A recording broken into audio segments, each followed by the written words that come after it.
راځي چې کله د تبوک وختو د تبوک غزا نو نبی کریم صلی الله علیه وسلم چې خپل مالونه وروړي، ابوبکر صاحب خپل مال لاوړو نو هغه بیا د ټاټ جامې اچولې وي، بیا فرشتو مغسې واچولې. دا کم حده پورې صحیح دی؟ دا لوی حدیث دی. په دې کې دوه قسمه خبرې دي، یو د ټاټ اغوستو خبره ده، یو د صدقې خبره ده. د ټاټ اغوستو خبره په درې سندونو سره راځي، یو د عبد الله ابن عمر سیب، یو د عبد الله ابن عباس سیب او یو د ابو هريره رضی الله تعالی عنہ. خو دې ټاټ خبره چې ابوبکر سیب ټاټ واغسته، فرشتو جبرائیل علیه السلام هم هغه شانته ټاټ واغسته او الله په برنه سلام وي، نو په دې باندې کلام شوی دی. علما وی چې دا منګړت دی. دویمه خبره چې کم د صدقې خبره ده چې ابوبکر صاحب د کور نه ارسل غونډ ک نبی کریم صلی الله علیه وسلم له ورکه، نو دا چې کم سند سره راغله دا خبره ټیک ده. ابن جریر طبری رحمه الله او حافظ ابن حجر فتح الباری کې د دې ذکر کړی دی، نو دا خبره ټیک ده. په منځ کې چې کله قران ته وګورئ یا جنازه کې په دیوالونو باندې لیکلي جنازګاه کې سبق ویل د سره سو حکم دی. کومس کې د چرته بهر نه فتح واغستا یا په دیوال لیکل شو یا د قران کولو کو، نو دا داسې ده چې خارج نه د فتح غسه ده، او چې خارج چې کم در سره منځ کې شامل نه هغه نه د فتح واغستا منځ د فاسد شو، منځ دیونه شو. دا شانته د جنازي حکم دی. په دیوالونو باندې لیکلی او نظر دی په پریوتو الته نه دی شروع کندو د جنازي منځ د مون شو، منځ دی دلته کې فاسد شو. یو بنگالي مونږ له په بهر ملک کې جمع راکې او دا سودخوره دی، خلکو له 2000 ریال ورکی بیا ته 3000 اخلي په پیسو باندې، نو چې دا هغه خپل نه قبلېږي ستاسو به ورپسې قبول شي. امام خو هغه پکار دی چې کم متقي سړی وي، پرهیزګار یې پړ کې د الله خوف پروت دی، چې یو سړی هغه پسې مونځ ته ولاړ هغه لم مونځ عزت ورکړي. مونځ خو یو عبادت دی. یو مونږ خلک ډېر عجیبه خلک یو، اعتماد په معاشره کې چې کو نو په ښه خلکو باندې کو، خو دا عبادات هم ځان له دومره غرق کړي دي چې هغه کې مو خپل عقلونه استعمالو، چې کم د شرع مطابق خلک وي هغه خلک مخکې کوي. یو کمپنی دا کرپټو کرنسی هغه اخلیم، د دې سو حکم دی. دا کرپټو کرنسی دا عارضی پیسې دي، عارضی کرنسی د دې صورت نشته، نه د دې اصلیت ست، څنګه دا بیٹ کوین وغیرہ دا شیزونه نو نه د حکومت طرف نه دی لس سرټیفیکیټ وغیرہ ملاویږي. که سبا تا نه دا پیسې لاړې دا بچرته زینو پدې کې پیسې لګول دا ټیک نه دی، ناجایز دي. کویدن کې نکاح شوی او دا الله کوي بیا ما خزلا طلاق ورکو رخصتی نه و شوی نه خلوت صحیح شوی خچ کویدن شي او نکاح وشي دی طلاق ورکی، نو په دې وخت کې دا طلاق واقع شو، که دوباره دا سړی نکاح وتړي نوی نکاح وتړي په نوی مہر سره، نو دام بیا د خزه کې دی شي او د تبه په مستقبل کې د 2 طلاق اختیار وي. که بیا د 2 طلاق ورکو نو په د باندې با خزه طلاق شي. خو که رخصتی شوی وي خزه سره خلوت صحیحه مطلب په یو کمره کې ور سره یوازې پاتې شوی وي، نو دې دوران کې کده خزه له طلاق ورکو نو دا خزه مستقل د نه لاړه، نو دا خزه بیا د نشي کولې تر سو پر دې خزه بل سړي سره نکاح نه کړي هغه طلاق نه ور کړي او بیا د عدت نه پسې دی کولې شي. په یو ځای کې یو زناور بول وکي او بیا په هغه اثر نوي کوري که یو زمکوي فرش وي یا خاور وي، په هغه کې یو زناور یا ماشوم داسې چرته بول وکي امتیاز وکي، نو په هغه ځای کې کچرته د هغه اثر ختم شو، بدبوئی ختم شو، سړی په منځ او کو د پاکوالی نه بغیر هغه ته پته نه ونه منځ یو شو، هغه کې بدبوئی وي ګندواله وي نو هغه به بیا وینځ هغه نه بغیر دی منځ نه کیږي. د صف په منځ کې لار پرې خودل څنګه دی؟ مسجد دروازه په منځ کې د مخې ته ده، ګوري صف په منځ کې دروازه پرې خود لار نشي پرې خوده. حدیث کې د صف باره کې ډیر زیات تاکید راغلی دی، که د خلکو د تګ راتګ د پاره لار وي نو خیر دی هغه بل طرف ته لار پرېږده، او که منځ کې لار پرېږدي دی کې صف کې خلل راځي د عذر بنا نه بغیر نشي کولی مخې ته ستره کېده، خلک دی هغه طرف نه راتاویږي شاته دی راځي ودرېږي دی.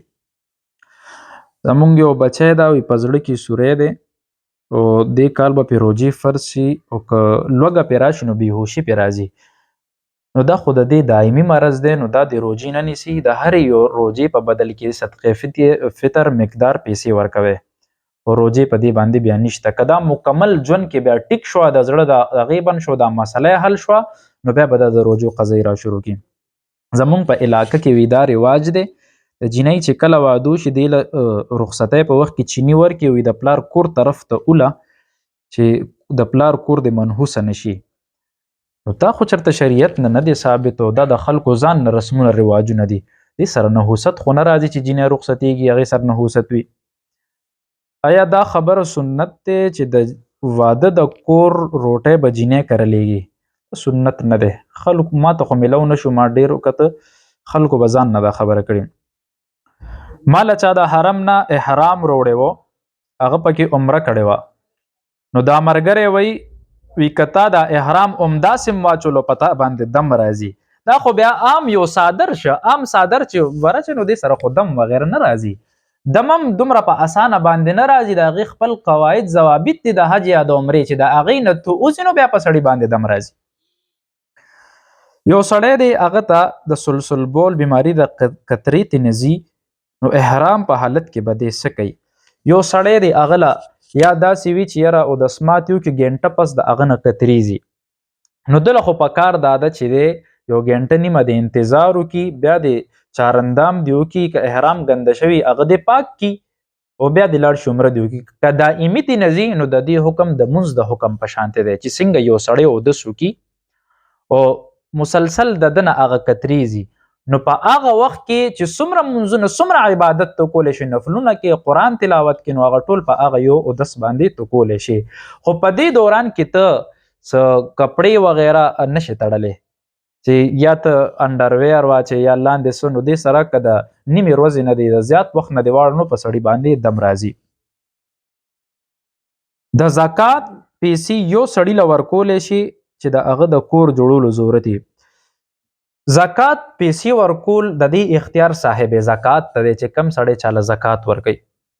د خلکو له لږ لږ هم ورکولی شي او ټول یو سړي له هم ورکولی شي. که یو سړي له دومره ورکوي چې هغه بیا صاحب نصاب جوړیږي، مثلا اوس 1,15,000 روپۍ صاحب نصاب جوړېدل دي، نو دی دا ټولې راوچتۍ یو سړي له ورکوي، نو دا مکروه دي. خو ها که هغه کس له ورکوي دی وایي چې دی قرضدار هم دی، د نور ضروریات هم دي، نو بیا که ده له ورکوي نو دا بیا بهتره ده چې ده له ورکوي. یا که داسې سړي له ورکوي چې هغه له اوس یاره د سړي د کور جوړولو ضرورت دی، یا داسې چرته یتیمانان دي د هغې په کور کې نارینه سړی نشته، یا څوک نور داسې ډېر غربت وهلی دي او هغې کور جوړولو زیات ضرورت دی، یا د هغې څه نور څه شیزونه زیات ضرورت دی، نو د صاحب زکات ته اختیار دی که ټولې ده له ورکو هم د ده ذمه فارغه شوه. محرم سړی چې په احرام کې وي نو هغه خپل ویښته کټ کول یا بل سړي له ویښته کټ کول.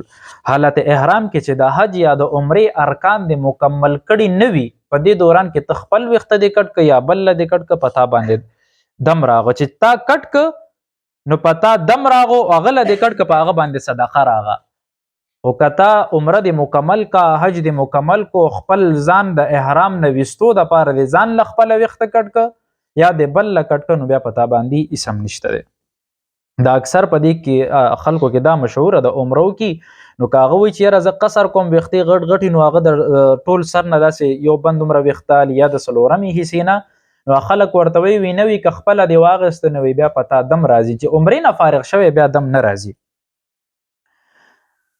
په دې میاشت کې یو کس وایي چې زیاتې روجې نیسي، د یو روجې په نسبت 2 میاشتې ثواب ملاویږي.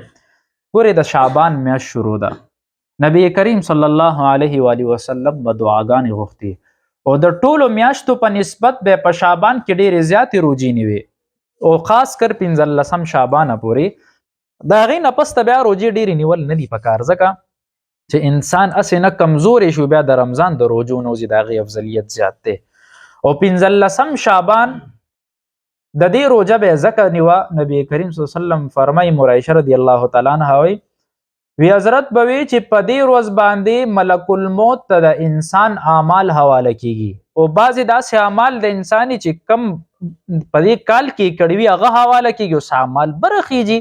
نو زه خو په دې باندې راضي ما خوشحالیږم چې زه د روجې په حالت کې یم او الله ته زما د اعمال پیش کړی شي. نفلي عبادات دي خو د دې افضلیت ډیر زیات دی. نو نفلي روجې چې څومره نیوی شي په دې میاشت کې ونیسئ، عبادات پکې زیات وکړئ. دې کې چې څومره عبادات دې وکړو نو را روانې میاشتې له به ته تیار شوې، هغې کې به د عبادات ته نور زیات زړه کېږي. ما ښځې له هر څه ورکړي دي، حق مهر مې نه دی ورکړی او هغې له ضرورت هم پوره کوم. ګوري دا حق مهر دا د ښځې د نکاح نه پس ته پتا لازم دی چې ښځې درته نه معاف کړي ته به هغې له دا ورکې، دا د هغې حق دی پتا باندې. او که چېرته ور دې نه که وفات شي نو ستا د میراث نه به دا مال اوچتېږي، دا به هغې له ورکړی کېږي، دا د هغې حق دی چې نه دی ورکړی هغې له حق مهر ورکړه. خلک عمرو کی او احرامونه بعضې کېږدي هغه چې زاړه شي څوک یې په صافیانو کې استعمالوي څوک څه کې. ګورې دا د عبادت یو لباس دی، ښکلی لباس دی، استعمال کې راوله، صادر ته جوړې کپړې ته جوړې هم ته جوړولی شي. خو که چېرته بیا دومره حد ته بعضې وخت کې کپړه دې حد ته ورسي چې هغه د استعمال نه وځي، که بیا هغه سړی د صفایۍ دپاره استعمالوي نو په دې کې څه خبره